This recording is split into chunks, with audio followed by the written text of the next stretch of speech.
boxed him in, I think, Dublin. Now, being a bit of a fucking tool, it was away, I think I had about 3 days, and I'm being a bit of a fucking div. I had 3 or 4 grams of fucking packet. I thought, stick it up and stick tie it around me bollocks. Get on the plane, do you know what I mean? Hope to get where I don't come across a sniffer dog. But I actually got through the airport. So all of a sudden there, I'm in the hotel room. I've got my own hotel room night before the fucking fight. You know, you think yourself, I'll open one of them packets up, just, you know, see if it's all right. You know what it's like. You have a quick toot before you know it, you got the flavour. So I'm literally up till 3, 4, 5 in the morning. Got through the fucking lot of it. I've got fucking room service coming up. I've got fucking pints of lager. I've got fucking glasses of wine. Maybe even a bit of fucking hotel, bit of fucking porn on the telly. Do you know what I mean? I'm fucking, you know what it's like. I'm on a proper session now. It was quite funny because in Ireland, you get up, do your medical first thing in the morning. Now I've been up, I'm in fucking bother. I'm still off my tits. You know what I mean?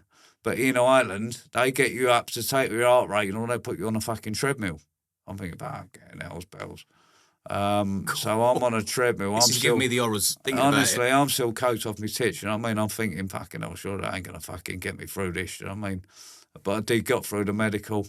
Boxed 𝐬𝐮𝐬𝐜𝐫𝐤. I think 𝐬𝐮, the fight before he boxed me, 𝐬𝐮𝐬𝐫𝐤, he boxed 𝐟𝐨𝐫𝐿. I think that was on the fucking same bill as I boxed Ryan Walsh, right?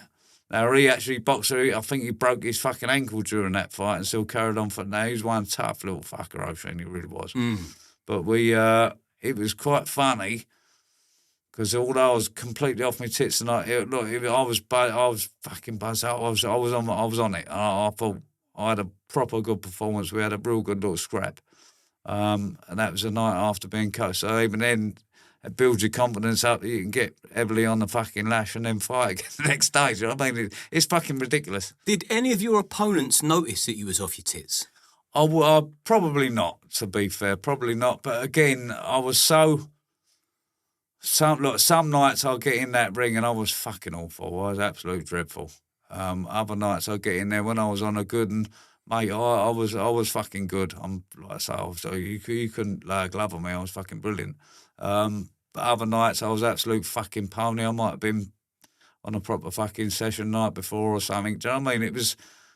Did you ever use the sniff to cut weight? Because obviously, being a pro, you've got to make to be weight. fair, if you can't eat, I mean, look, you know yourself. You know what I mean. You've had a dabble in the past. The first thing it kills you. I mean, you have a line of gear. Last thing you can do is eat after that. Do you know what I mean? You know, so you obviously have a bit of powder. You ain't gonna have no fucking dinner. I mean, instantly, I don't have to look at a packet and I'll go for a shit. So that's a couple of pounds instantly, isn't it? So you know what I mean. You just anything. Look, to be fair, I mean, again, I remember boxing fucking who was it? Liam Walsh. Right now, I was supposed to be fighting. I got offered a fight against Chaz Simmons on the Saturday night. I think that was made at about 10-7, 10-8, something. It was quite big for me anyway, but so I took it, so I'm eating what I fucking want. Anyway, on the Monday, for whatever reason, Chaz couldn't do the fight, whether he failed the medical or they don't have tickets, whatever, so I thought, oh, fucking hell, do you know what I mean? He was probably on the session himself. Yeah, probably was, knowing Chaz, to be fair. I love Chaz. Good lad. But then I get a phone call, Cole phoned me up fucking on the Monday night. Like, look, John, I was offered this fight against fucking Liam Walsh a week. And now with Liam was a fucking class operator, mate, really good. He said the only problem was about 9 stone, 8, something like that. I fucking hell, 9, might have been 9, 10, whatever it fucking was. So then I've got best part of a fucking stone to drop in fucking 4 days, you know what I mean? Cool. 4 days, 5 days. So I'm literally, you know, I couldn't eat a fucking thing. At one point, a couple of days there, I'm coming in, literally, I'd have something in my mouth. I'd chew on a couple of fucking ice cubes. I weren't drinking. I weren't fucking eating. I was like, even lying a packet to stop myself fucking eating. It was horrendous. Do you know what I mean? That couldn't have ended well in the ring. Well, surely. no, Liam, look, you can never call Liam a banger, but he was fucking class. Do you know what I mean? And he was like the way he plays his shots and this, that, and that. But instantly, after about one round, I was just completely fucking dead. Now, when you got Liam fucking banging these body shots in and picking the fucking shit. It was hard work. And to be honest with you, I think it might have went about 3 rounds, took another. But I just, my body wouldn't have it. My body just give up.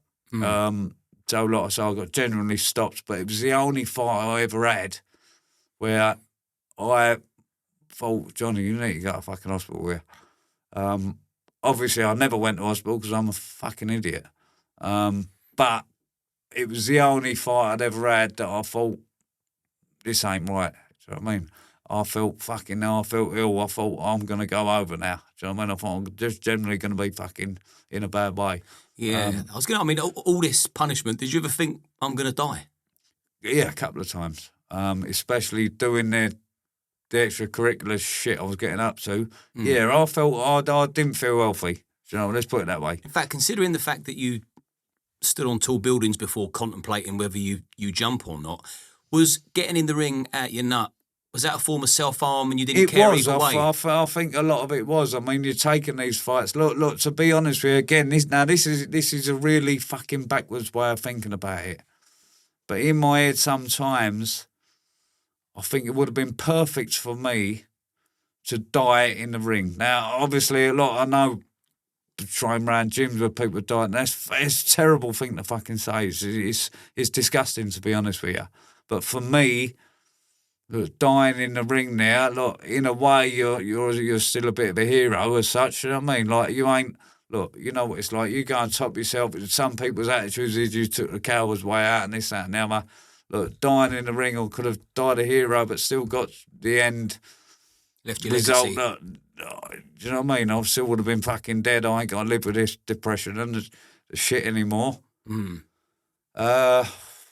Sorry, mate, it's quite hard, this. But yeah, it would have been perfect for me to fucking die in that ring, to be honest with you. Disgusting thinking like that, but it would have been perfect for me. So, again, you carry on doing what you're doing because you might get the end result that you fucking want. So you carrying on the piss, taking fights at day's notice against fucking top lads because you think, happy days, you know what I mean? I might get fucking killed through it. Well, I'm glad you didn't die in the ring, mate, because I think that by you sharing your story, it's going to save lives and hopefully your own as well. I think when you watch things back like this and realise how far you've come, because we're a lot stronger than we think we are, and sometimes when you're in that wave... When Adam Dark, who's done the book, when he approached me about doing the book, again, look, you're going through things. I ain't spoke about this sort of stuff for fucking years. So in a way, doing this book for me was a little bit of therapy. Yeah. So that's the reasoning. I needed therapy. I never really spoke to anyone about me. I've always been, you keep it to your fucking self as much as you can. I never really spoke to anyone about any of this sort of stuff. So doing the documentary to start with, and now the book, obviously the book's delved a hell of a lot deeper into my life and upbringing than the documentary ever did. And the documentary was fantastic, but this book has just been a real, it's just been therapy for me, to be honest with you. It's just been so nice to get things off your chest. And I encourage you to continue speaking more freely about it as well. And it's horrible at the time. I still do it. I still have a good cry once a month at least, and it's over the same thing that happened 15 years ago, losing my nan. I think I've learned a little bit now. I'm a little bit more open about my thoughts and feelings, which, look... It's hard for men. It is hard for men. I think it's getting a bit better now. I think people are a bit more accepting about mental health. But I try to be as open as I possibly can. I mean, look, even talking to you today, look, to be fair, I mean, I'm going into drugs and drinking and fucking all that sort of stuff. Look, I had a family and a missus and kids and all that, so it was hard. Look, again, it's fucking terrible, really. But then again, I had the shush account, so I was still paying me fucking way, you know what I mean?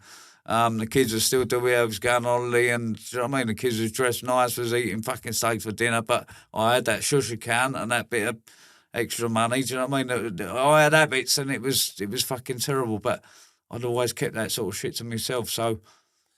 What about the rules of intervention? So you've 100 pro fights, 96 losses. Isn't there... after X amount of losses, there has to be intervention. Well, I mean, I and you've got got to be called up. I questioned. think it was after. I can't remember if it's supposed to be after about fucking five or 10 straight losses. You get a call up from the board. That's right. But then I remember getting And a what's call the up. call? What's the call actually for? Is it care of It's duty or is it basically for throwing? just duty of care, I think, and just, you know, what's going on. Like, you turn fucking pro. I mean, I remember going up the first time I got called up. I think it might have been twice in the end I got called up, but I mean, the first time up there, look, what's going on? I went, look, again, I'm a pretty open book, and I went, look, fucking hell, look, you know the game, you know how it works, so let's have it right. You know what I mean? I'm going in there, I ain't selling a fucking ticket. I'm boxing this lad that's had fucking 3 months' notice, fucking week's notice. Like, come on, lads, you know what I mean? Let's call a spade as such. You know what I mean? Like, you know the fucking game. Look, obviously, they have to call you up. I think that was in the fucking rules. Look, they know what I was fucking saying. And again, they give me the green light, carry on. I don't think I got called up as much with the losses because I was boxing such good fucking lads. I mean, again, I boxed 9 world champions, for fuck's sake. I boxed, I think, over fucking 30, 40 champions of some sort. I mean, the best part of 20 fucking British champions. Look, you ain't going to get wins of these. So the board had left me alone to an extent because, like I say, I wasn't the average. Do you know what I mean? A lot of journeymen. All right, you're boxing ticket sellers, this, that, and that, but you weren't boxing the sort of class kids that I was boxing. Do you know what I mean? I boxed some of the best fighters in the fucking world at days' notice, and I still was getting through, not getting stops, and putting on a good show.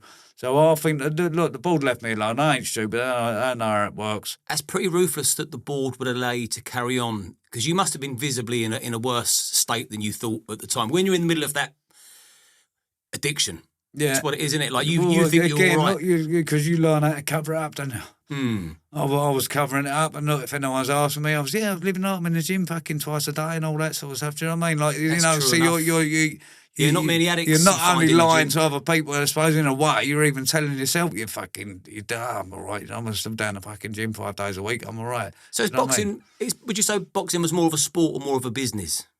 Boxing's a business 100%.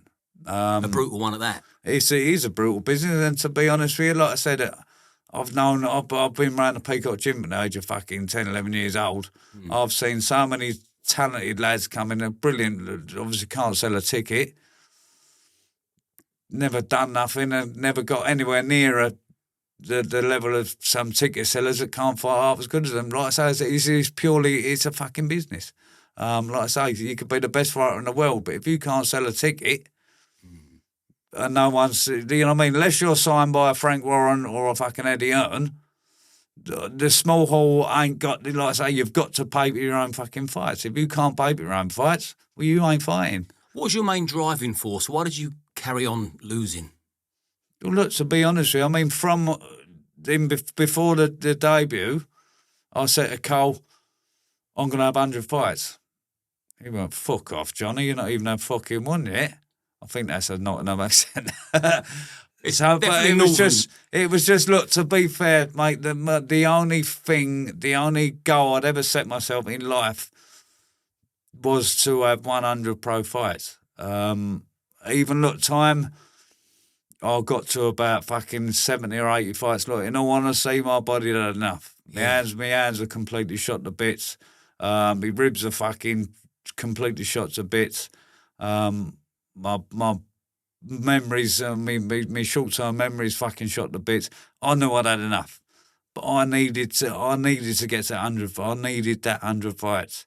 It was the only pride. It was pride. Look, to be fair to you, when you're losing every fucking week and your record's that fucking bad, 100 fights was a goal. And say, I've had 100 fights, mate. What the fuck do you know what I mean? Like it just felt. To round it off, I just had to get to that 100. It was the only goal I'd ever set myself in life that I was adamant I'm going to fucking get to. What were the last 30 fights like? Was it hard? Was it a countdown? It was a countdown. Look, to be honest with you, the fights were getting a bit tougher because I just couldn't do what, like I say, my body had, like the years of abuse and all that, my body couldn't do what I was doing in the past. And it was just a countdown. Every fight, I think even in the documentary, it shows you sort of countdown, getting to the last 100. And I think even now I'm saying how much of a struggle it was. It was a fucking struggle. Yeah, did you enjoy any of it? I'd say the last 10, 15 fights, I was beginning to loathe it, to be honest. It was fucking hard work. It was just needing the need to get to the 100 fights. But I would have been happy if I didn't have that, got to get to the 100, I would have been happy fucking walking away. Because, again, even the money, don't get me wrong, I was earning fucking good money. But then again, if I was banking it and building myself a future, it would have been worth doing. But even then, look, if you go in and if I earn $3,000 for a fucking fight, all right, you're all right for a few weeks, but after a few weeks, you're fucking skinned. Do you know what I mean? So that was another reason why, because look, once I got to the 100 fights, and that was me, as far as I was concerned, that was me done. Anyway, I'll get offered a fucking fight the week after. Well, after the 100th fight? Yeah. I want to know about the 100th fight as well. Right, so I'll get a fucking phone call. Late notice, anyway. Frank Warren to sign this lad, Romeo. Big ticket seller, like I say, on the Frank Warren shows, like I say, the TV pays for the person anyway. So late notice, $5,000. Right now, it's $5,000 that someone that ain't got a fucking pot to piss in. All right, I've spent on my fucking dough. $5,000's $5,000. Look, I'm not being funny. I'd fight a fucking middleweight for fucking $2,500. You know what I mean? So when you're at a $5,000, fucking, I'm thinking, yeah, but Frank, my brother, took the phone call, and he went, no, absolutely not. I'm not fucking having it. You know what I mean? So Frank backed the fight. Would you have taken it? I probably would have done, because $5,000's $5,000 at the end of the day. But then again, thinking about it now, I'm so glad I never, because look, I'd done such good numbers on that last fight, and a lot of them was on the proviso or the promise. Look, this is my last fight. Come and see me. Do you know when I'm going to retire out of this fight? So I think I would have been cheating them people that paid out for that 100th fight. In a way, you're cheating them. It's like, oh, come to watch me retire. I mean, I'm going to retire tonight, last one, then next week you're fighting again. You know, it'd be like, take the piss, mate, you know? Would have been cheating yourself as well. Yeah, exactly that. Again, even then, look, because there are quite a lot of opponents nowadays that have had a lot more than 100 fights. You've got lads fucking 170 fights, 200 fights. What happened in that 100th fight? Well, I got the fucking win. Did you go in hell-bent on winning? Oh, well, to be fair, I trained like Rick Allen would fucking train. Do you know what I mean? There's a couple of pictures up on the internet last one. I had a fucking six-pack back, and I had me. Do you know what I mean? I was fit as a fucking fiddle. Did you stop all the bits and pieces? I went out, to be fair, because what it was, they matched me up against like another journeyman, Dan Carr. Dan was good at his fucking job. Do you know what I mean? Quite all good than my son, but I thought to myself that, look, because there was talk years ago about a journeyman prize fight. Now, I'm not being funny. I can handle losing to a ticket seller or a an up and coming lad, but I don't want to lose to another journeyman. Do you know what I mean? That would have been a real fucking kick in the teeth. You know what I mean? So I thought Danny would have boxed with a bit of pride about him and come to have a tear up. You know what I mean? But he never. He sort of Johnny Greaves as such. You know what I mean? He was sort of, playing to the crowd and sort of looking round and fucking stand up against the ropes, which I found it a bit fucking frustrating. I just wanted to scrap. But like I said, I've done enough. Good, generally got the win. I don't think they've done me no favours. I genuinely, like I say, pushed the fight. Done enough to get the win. What was it feeling like once that? Fucking brilliant. Yeah. In the changing rooms, knowing you got the victory under your belt. To be honest, like I say, that amount of people there, it was all about me, that show. I felt like a fucking hero, do you know what I mean? I've achieved what I wanted to achieve. I was getting fucking cheered, and fucking they made a little presentation in the ring for me after. It was probably, other than the kids being born, it was probably the best day of my fucking life. Like I say, the old man, bless him, he's brown bread now.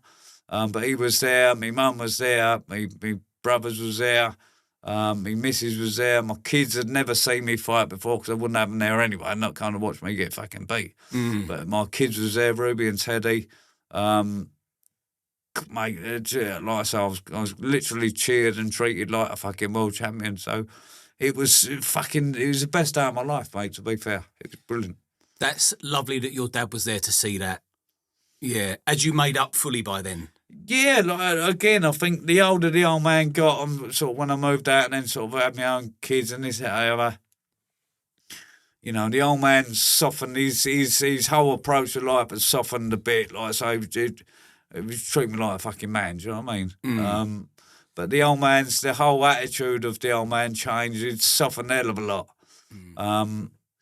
So, obviously, I'll meet the old man. I mean, there wasn't a single Sunday I wouldn't go down 𝐬𝐮𝐬𝐫𝐞𝐬 Club or a good drink with the old man. The old man and all the old boys, it was fucking brilliant. Like, I could be in fucking Scotland on a Saturday getting fucking bashed up for 6 rounds, straight back. I'm going one place, and that's down the 𝐬𝐿𝐾 Club with the old man. Like, so, look, again, growing as kids, mate, at times I fucking hated the old man. And I'm thinking to myself, look, again, it's quite funny. Because I remember the old man giving me a fucking dig or whatever. And I remember looking up at him, I'm staring. I'm thinking, you wait till I'm big enough, I'm going to punch you right in the fucking mouth, you know what I mean? But I see, I've never, ever laid hands on my Teddy. I don't think I've ever given him a fucking smack.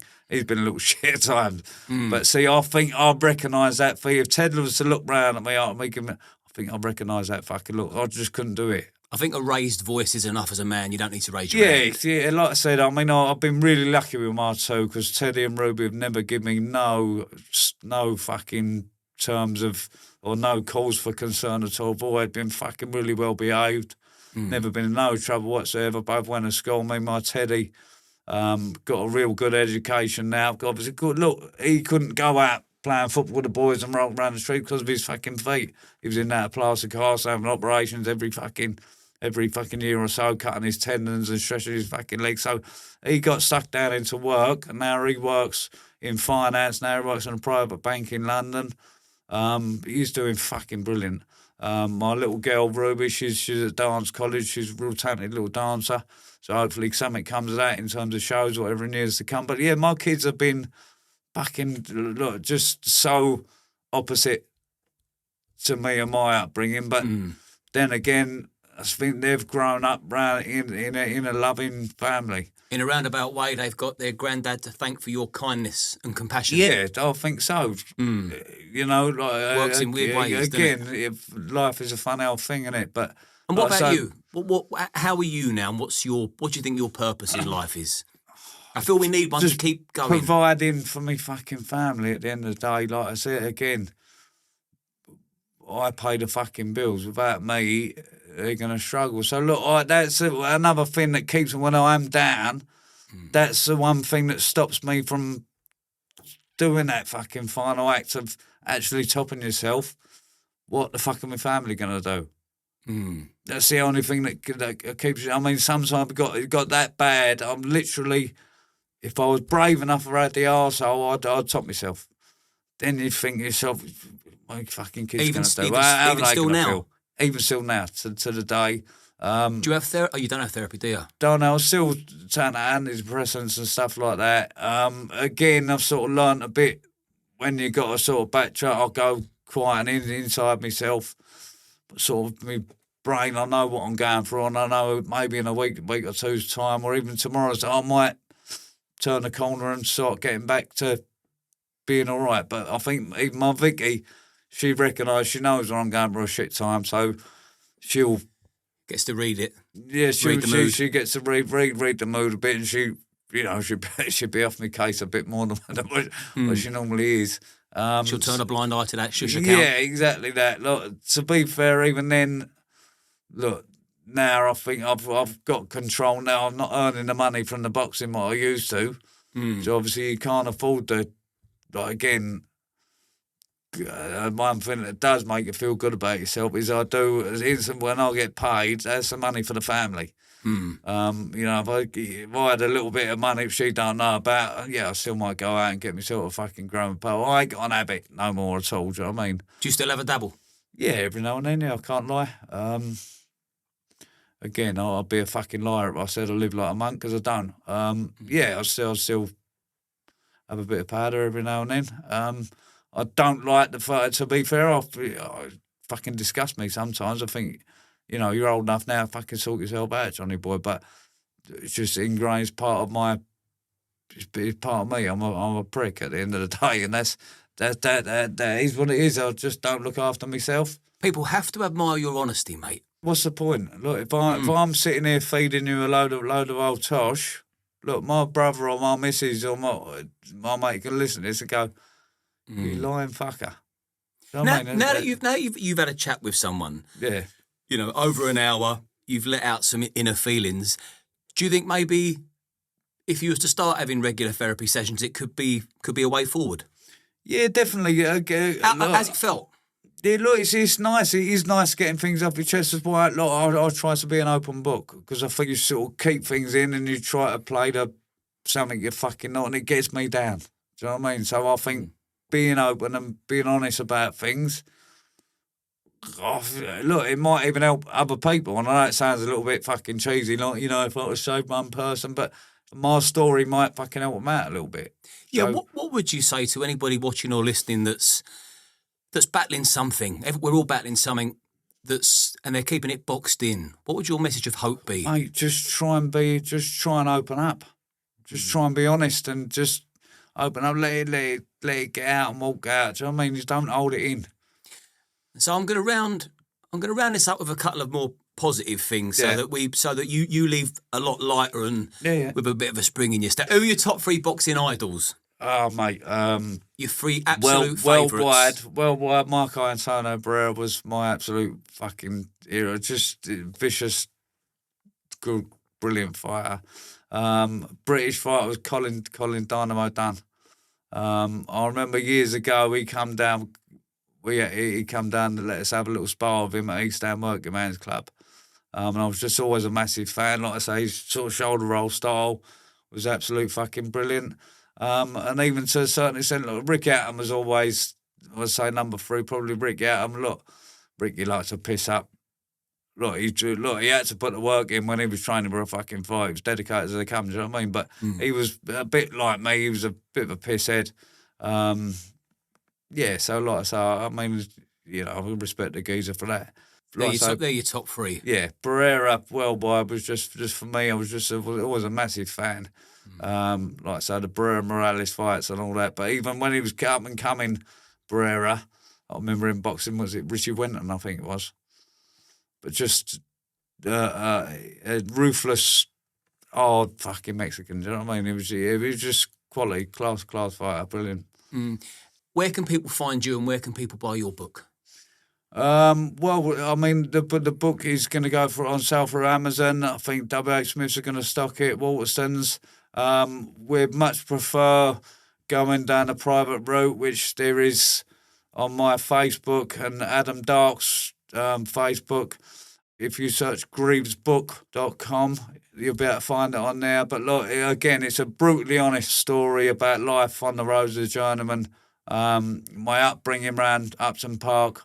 Look, it's a good read. I've read it. Obviously, it's upset me. It's quite tearjerker for me. But look, it's a fucking good read. I really, really appreciate your help if anyone does put their hand in their pocket. But mate, look, you'll enjoy it. I'll guarantee you. Well, what I'll do is I'll make sure that we put your social media link in the description here. So anybody that wants to buy Johnny's book, click the link in the description, navigate your way through there. Remember to like and subscribe to the channel so you can keep watching conversations that the mainstream media won't host. And thank you for coming on and trusting me with your story. It's been a pleasure, mate. And I'm going to hope that moving forward you start seeing that glass half full. Thanks a lot. Look, I really appreciate that. Good health to you and yours, brother. Cheers, mate. Nice one. Cheers, mate. Thank you. Good man.